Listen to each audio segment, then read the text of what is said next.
On my way to work, I'm listening to a book called The Science of Getting Wealthy by Wallace D. Wattles. I believe that's what it's called. The Science of, maybe the Science of Wealth, Science of Getting Wealthy, something like that. But they are talking about step 12, which I hear a lot about in various different, people and books and resources. It's funny how they all say the same thing in a lot of context. Different variations, but there's a lot of the same points that are made throughout the greats.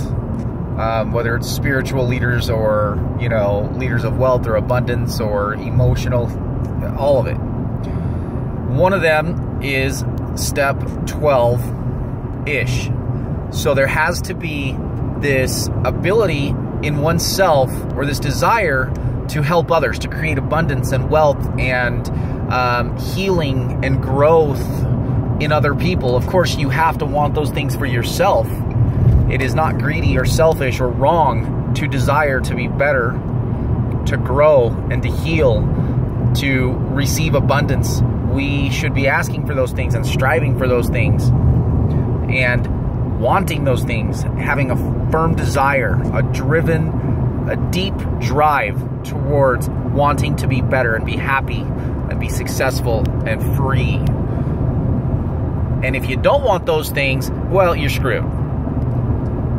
You're not going to make it. You're not going to stay clean and sober. You're not going to have any quality of life. You'd be lucky.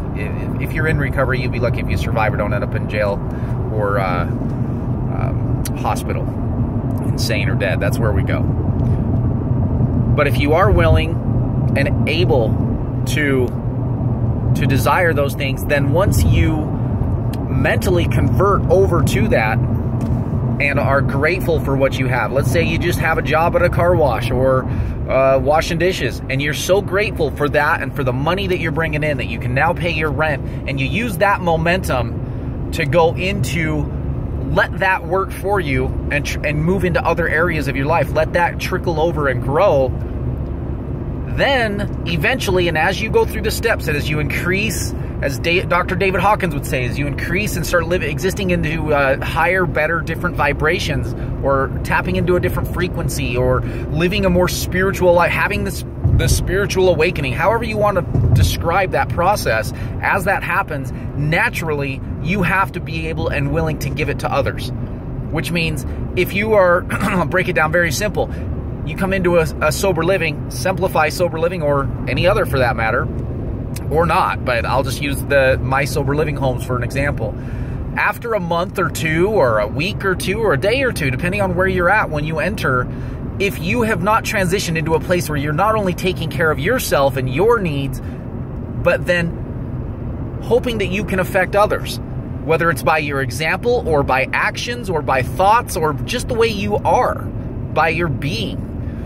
And having a sincere desire for that to help others, and you start thinking outside yourself of other people, you pick up sponsees. That's why it says in the big book, nothing ensures long-term sobriety like working with other alcoholics. Because, for me, I can be in a horrible state of mind, depressed, something awful has happened in my life, death, divorce, whatever, you pick it.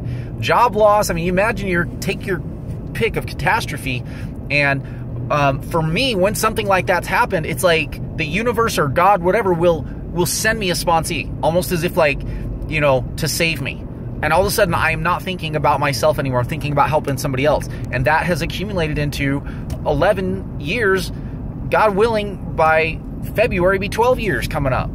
Almost 12 years that I have not had a drink or a drug, and I have lived in this higher state of being that's incredible compared to what I did know, right? And I would argue compared to most people walking around. There's a lot of miserable people in the world. So I don't know. I really don't want. All I know is I feel great. It's worked for me, and I'm just listening to The Science of Getting Wealthy, and it's exactly what they talk about. Wallace D. Wattles, great author. If you're not familiar with him, I just stumbled across it recently. Thanks.